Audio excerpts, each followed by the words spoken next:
Hello दोस्तों, आज मैं किताब पढ़ा था कबीरदास जी की। तो उन्होंने उनकी एक उनका कहा हुआ एक चौपाई मुझे याद आया कि चिंता से चतुराई घटे। ठीक है, चिंता से चतुराई घटे और दुख से घटे शरीर। ठीक है, चिंता से चतुराई घटे, दुख से घटे शरीर, लोभ से धन घटे, लोभ से धन घटे, कह गए दास कबीर। मतलब यदि आप चिंतित हैं तो आपकी चतुराई कम हो जाएगी। जैसे एक तालाब है, तालाब में अगर पानी भरा हुआ है, ठीक है, और पानी अगर हिलोड़े मार रहा है, खूब उथल पुथल है उसके अंदर, खूब जोर जोर से उसमें लहरें उठ रही हैं, तो आपको ज़मीन पे क्या है, उसके तल पे क्या है, आपको नहीं दिखाई देगा। अगर आपको देखना है तो जल को शांत रहना पड़ेगा।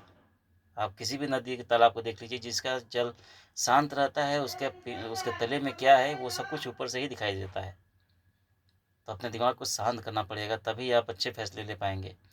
और दूसरा है दुख से घटे शरीर। ठीक है, यदि आपको कोई बीमारी हो गई है तो आपका शरीर नाश होगा।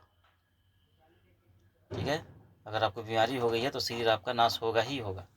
तो बीमारियों से बचना चाहिए। और लोभ से घटे धन, लोभ से घटे धन घटे, कह गए दास कबीर। आप जितना लोभ करेंगे, जितना कोशिश करेंगे कि हमारा पैसा बच जाए, जितना हमारा पैसा बच जाए, हम कोशिश करके खर्चा ना करें या कहीं से चुरा लें, तो जिस तरह से चोरी करके आएगा उसी तरह से एक झटके में चला भी जाएगा। तो कबीरदास जी की बात याद रखिए, ये चिंता से चतुराई घटे, दुख से घटे शरीर, लोभ से धन घटे, कह के दास कबीर। आगे कुछ नहीं कहेंगे, समझदार हैं आप लोग। ठीक है, धन्यवाद।